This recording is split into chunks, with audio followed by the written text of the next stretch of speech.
semuanya, apa kabar? Ya, pada kesempatan kali ini saya akan kembali membahas firman Tuhan, ya. Dan firman Tuhan kali ini kita akan membahas masih sekitar 10 tulah, dan kali ini saya akan membahas tentang belalang, ya. Tulah ke-8 ya, belalang. Maka Tuhan berkata pada Musa, "Pergilah menghadap Firaun, sebab aku telah membuat hatinya keras lagi, dan aku akan membuat mujizat tentang belalang," ya. Supaya dia tahu kalau dia adalah Tuhan yang benar. Bahwa Tuhan adalah Tuhan yang benar.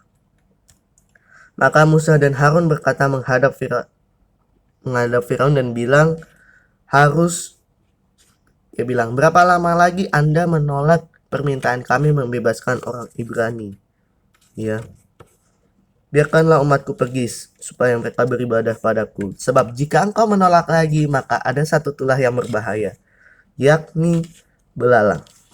Ya, ada banyak belalang yang menutupi permukaan bumi sehingga orang tidak dapat melihat tanah. Belalang itu akan memakan semua rumput, semua daun, ya, yang masih tinggal bagimu dari hujan es.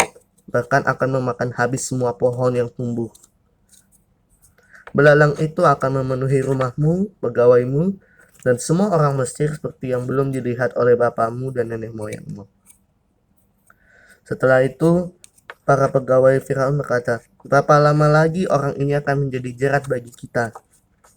Biarkanlah orang-orang itu pergi supaya mereka beribadah pada Tuhan Allah mereka. Belumkah Tuanku insaf bahwa Mesir pasti akan binasa?" Maka Musa dan Harun pun dibawa kembali pada Firaun, dan Firaun berkata, ya, tahu nggak kenapa? Karena dia merasa takut gitu atau gimana? Ya. Firaun bilang, "Pergilah beribadah pada Tuhan Allahmu." "Siapa sebenarnya yang akan pergi itu?"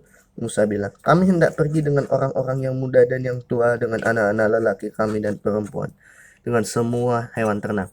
Sebab kami harus mengadakan perayaan untuk Tuhan."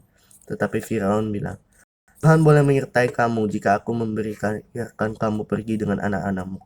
Lihat, jahatlah maksudmu. Bukan demikian. Kamu boleh pergi, tetapi laki-laki, dan beribadahlah pada Tuhan. Sebab itulah yang kamu kehendaki." Maka mereka langsung diusir oleh Firaun.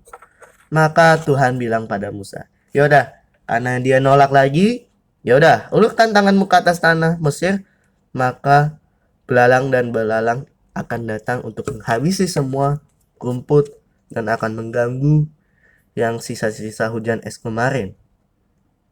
Maka tongkatnya ditaruh di atas tanah Mesir, dan Tuhan mendatangkan angin, dan angin itu membawa banyak sekali belalang, dan belalang itu hinggap pada daun-daun dan mengganggu sekali, ya. Belalang itu sangat banyak dan menutupi seluruh permukaan tanah Mesir, ya. Semua tanah Mesir, buah-buahan, sayur-sayuran dimakan habis sama belalang, ya. Istilah belalang sebenarnya ada lagi istilah belalang pelahap, ya. Tapi belalang pelahap itu adalah istilah tentang ada yang mencuri apa namanya, berkatnya dicuri orang atau gimana. Nanti kalian cari sendiri apa arti belalang pelahap, ya.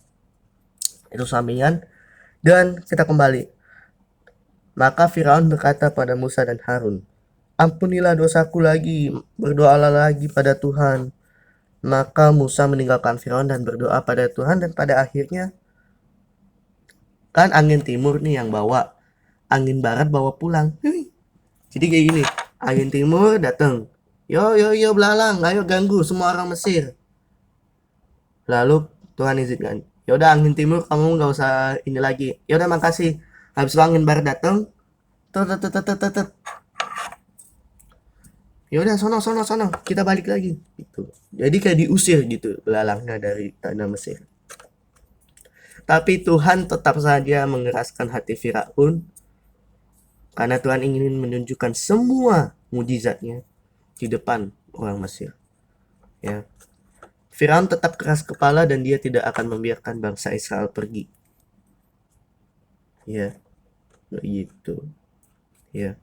Dan kalian tahu kenapa belalangnya itu pada hilang? Karena pas angin baratnya udah pergi, dia sampai ke Laut Teberau ya. Laut inilah yang akan menjadi saksi bahwa Tuhan menyertai bangsa Israel pertama kali. Ya, maksudnya yang benar-benar terjadi di depan mata mereka, bangsa Israel langsung Tuhan berbuat ya. Oke, sekian pada firman hari ini. Tinggal 2 hari lagi kita akan membahas 10 tulah, yaitu tulah ke-9 dan 10. Dan tulah terakhir saya akan secara khusus ya menyampaikan firman sambil juga mendoakan kalian. Untuk hari ke-10 saya akan mendoakan kalian. Dan terima kasih, Tuhan Yesus memberkati. Sampai jumpa. Ketemu lagi di hari ke-9. Bye-bye.